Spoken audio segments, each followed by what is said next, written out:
இன்றைய வாக்கு தத்துவம், கர்த்தர் என் மெய்ப்பராக இருக்கிறார், நான் தாழ்ச்சி அடையேன். தேவ பிள்ளைகளே, கர்த்தர் நமக்கு மெய்ப்பராக இருப்பாரானா, மூன்று விதமான ஆசீர்வாதங்களை சங்கீதம் 23 நாம் பார்க்கிறோம். இந்த 23ஆம் சங்கீதத்தில் 6 வசனங்கள் இருக்கிறது.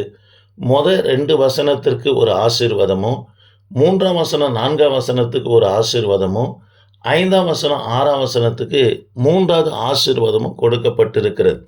இதை குறித்து தான் நாம் தியானிக்க போகிறோம். கர்த்தருடைய பிள்ளைங்க கவனமாக கேளுங்க, கர்த்தர் உங்களை ஆஸ்வதிப்பார். முதலாவது வசனமும் 2வது வசனமும், கர்த்தர் என் மெய்ப்பராக இருக்கிறார், நான் தாழ்ச்சி அடையேன், அவர் என்னை புல்லுள்ள இடங்களில் மேய்த்து அமர்ந்த தண்ணீர் அண்டையில் கொண்டு போய் விடுகிறார் என்று சொல்லுகிறார். ஆக எனக்கு அன்பான தேவனுடைய பிள்ளைகளே, கர்த்தர் நமக்கு மெய்ப்பராக இருப்பாரனா திருப்தியாக போஷிப்பாருங்க. கால் வயிறோ அரை வயிறு அல்ல, அதாவது நிறைவாய் என் தேவனாகி கர்த்தர் நம்மனா போஷிப்பார். இதை தான் புதிய ஏற்பாட்டின் நாட்களில் வாசிக்கிறோம். வெறும் 2 மீன் 5 அப்பத்தை 5000 புருஷர்களுக்கு போஷிக்கப்பட்டு, திருப்தியாய் போஷிக்கப்பட்டு, மீதுமாய் 12 நிறைய கூடையை எடுக்கும்படி கர்த்தர் செய்கிறார். ஆக இந்த வார்த்தை கேட்கிற தேவ பிள்ளைகளே, நம்முடைய கையின் கிரியைகளுக்கும் ஊழியத்திற்கும் குடும்பத்திற்கும் கர்த்தர் மெய்ப்பராக இருப்பாரனா திருப்தியாக தரமாக என் தேவனாகி கர்த்தர் போஷிப்பார்.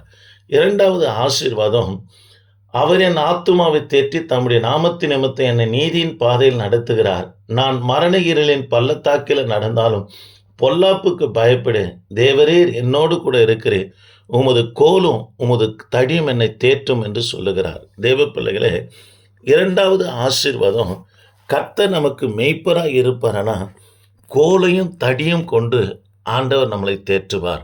தேவ பிள்ளைகளே, இஸ்ரவேலில் ஆடு மேய்க்கிற மேய்ப்பர்கள் 2 காரியங்களை கையில் வைத்திருப்பாங்க. ஒன்று கோல், அது நல்ல நீளமாக இருக்கும், முனையில் வளைந்து காணப்படும். காரணம், அதாவது ஆடுகளுக்கு தழையை உடைத்து போடுவோம். பிற்பாடு ஆடுகள் தவறி வழி மாறி பள்ளத்தில் விழுந்துடாதபடிக்கு அந்த கோலை நீட்டி அந்த வளைவான பகுதியை கழுத்தில் மாட்டி, ஆட்டினுடைய கழுத்தில் மாட்டினோம்னா ஓரம் ஒதுக்கி விடுவாங்க. இல்லைன்னு சொன்னால் அது பள்ளத்தில் விழுமுன்னா அது மாண்டு போவதற்கு வழியாய் காணப்படும். 2வது தடி, இதுவும் கேதுரு மரத்தினால் செய்யப்பட்டிருக்கும். நீளம் கம்மியாக இருக்கும், ஆனால் தடிமனாக இருக்கும். இது எதற்காக மேய்ப்பன் தன் கையில் வைத்திருப்பான் என்று சொன்னால், தாவீதும் கூட ஆடு மேய்க்கும் போது ஒரு முறை அதாவது சிங்கம் வந்ததாகவும் இன்னொரு முறை கரடி வந்ததாகவும் பார்க்கிறோம். தேவ பிள்ளைகளை, ஒரே ஆட்டுக்காக சிங்கத்தினிடத்திலையும் ஒரே ஆட்டுக்காக கரடி இடத்துலையும் தாவீது சண்டையிட்டதை நம்ம வேதத்தில் வாசிக்கிறோம். தேவ பிள்ளைகளை, இந்த துஷ்ட மிருகமானது ஆட்டை பட்சிக்காதபடி தடியினால் என்ன பண்ணுவோன்னா ஓங்கி அது தலைமையில் அடிப்பார்கள்னா அது மூளை அதாவது பாதிக்கப்பட்டு தெரித்து அந்த ஆடுகளை விட்டு துஷ்ட மிருகம் என்ன பண்ண ஓடிவிடும். ஆகவே தான் கர்த்தர் நமக்கு மெய்ப்பராக இருப்பாரானா கோலையும் தடியும் கொண்டு தேற்றுகிறார். தேவ பிள்ளைகளே, கோல் நாம் வயவிலகி போகும்போது கர்த்தருடைய வார்த்தை நமக்கு நேராக கடந்து வருமானா கர்த்தர் நமக்கு முன்பதாக கோலை அனுப்புகிறாரு என்று அர்த்தம். அந்த கோலினால நம்மளை வழிநடத்துகிறார்.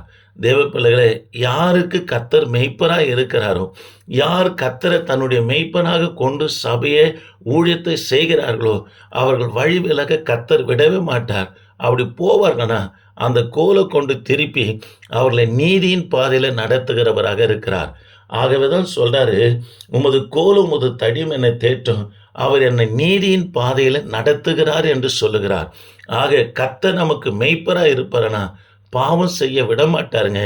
அவர் கோலை கொண்டு நம்ம தட்டி திருப்பி நீதியின் பாதையில் கர்த்தர் நடத்துகிறவராக இருக்கிறார். தடி எதற்காகன்னா, சவுல் 10 வருஷமாய் தாவீதை பின்தொடர்கிறார். எப்படி துஷ்ட மிருகத்தை அடித்து துரத்துவதற்கு அந்த தடி பயன்படுகிறதோ அதே போல ஆண்டவரே சவுலுக்கு தடியினால அடி கொடுங்கப்பா என்று சொல்லி தான் தாவீது இந்த இடத்துல பாடுகிறார். அந்த தீர்க்க தரிசனம் நிறைவேறினது. 1 சாமுவேல் 31ஆம் அதிகாரத்தில் பெலிஸ்தருடைய படையை புயலாக கர்த்தர் மாற்றினார். சவுலுடைய குடும்பமே இல்லாதபடி கர்த்தர் தடியை கொண்டு நம்மனா தண்டித்ததை பார்க்கிறோம். 3வது ஆசீர்வாதம், 23ஆம் சங்கீதம் 5ஆம் வசனம் 6ஆம் வசனம், உன் சத்துருக்களுக்கு முன்பதாக உனக்கு ஒரு பந்தியை ஆயத்தப்படுத்தி உன் தலை எண்ணெயால் அபிஷேகம் பண்ணுகிறார், பாத்திரம் நிரம்பி வழிகிறது என்று சொல்லுகிறார். தேவ பிள்ளைகளே, கர்த்தர் நம்மை எப்படி ஆசீர்வதிப்பார்னா, சத்துருக்களுக்கு முன்பதாக தான் ஆசீர்வதிப்பார். நம்ம நினைப்போம், இந்த காரியம் அவங்களுக்கு தெரியக்கூடாது, என் சத்துருக்கு தெரியக்கூடாதுன்னு சொல்லி நம்ம மறைத்து வைத்து வாங்கி கொண்டு வந்தாலும், வீட்டுக்கு அந்த அந்த பொருளை பிரித்து பார்க்கும்போது, யார் பார்க்கக்கூடாது நினைத்தோமோ அவங்க அதை பார்க்குற மாதிரி கர்த்தரே செய்வார். இவங்களுக்கு தெரியக்கூடாது என்று சொல்லி நினைப்போம் நம்ம போகிற இடம். ஆனால் அவர்கள் அந்த இடத்துல நிற்பாங்க. காரணம் என்னவென்று சொன்னால், தேவ பிள்ளைகளே, ஆண்டவர் உன்னை மறைவாய் ஆசீர்வதிக்கிற தேவன் அல்ல, உன் சத்துருக்களுக்கு முன்பதாக தான் உன்னை ஆசீர்வதிப்பார். இந்த அனுபவம் அநேக தேவ பிள்ளைகளுக்கு இருக்கும். நான் செய்கிற காரியம், எனக்கு கர்த்தர் கொடுத்த காரியம், இது என் சத்துருக்கு தெரியுமானா அவன் இதுக்கு விரோதமாய் செயல்படுவானே என்று அஞ்சுவாங்க. தேவ பிள்ளையே, அவனை பார்க்கும்படி கர்த்தரே செய்வார். காரணம் தேவ பிள்ளையே, உன்னை நடத்துகிறத அவன் அறியணும். அது மாத்திரம் இல்லை, உன் சத்துருக்களுக்கு முன்பதாக தான் கர்த்தர் உனக்கு பந்தி ஆயத்தப்படுகிறார். உன் சத்துருக்களுக்கு முன்பதாக தான் கர்த்தர் உன்னை ஆஸ்வதிப்பார். ஆக கர்த்தர் நமக்கு மெய்ப்பராக இருப்பார்னா 3 ஆசீர்வாதம். 1, நிறைவாய் போஷிப்பார். 2வது, நீதியின் பாதையில் நடத்த, சத்துருவை தண்டிக்க கோலும் தடியும் கொண்டு தேற்றுவார். 3வது ஆசீர்வாதம், தேவ பிள்ளையே, உன்னை உன் சத்துருக்களுக்கு முன்பதாக தான் என் தேவன் ஆசீர்வதிப்பார். இந்த வார்த்தை கேட்கிற பிள்ளைங்க சப்ஸ்கிரைபர் பண்ணுங்க. தினமும் வாக்கு தத்துவமும் வேத பாட நிகழ்ச்சிகளும் பார்க்க கர்த்தர் நமக்கு உதவி செய்வார். ஆமேன். Praise the Lord.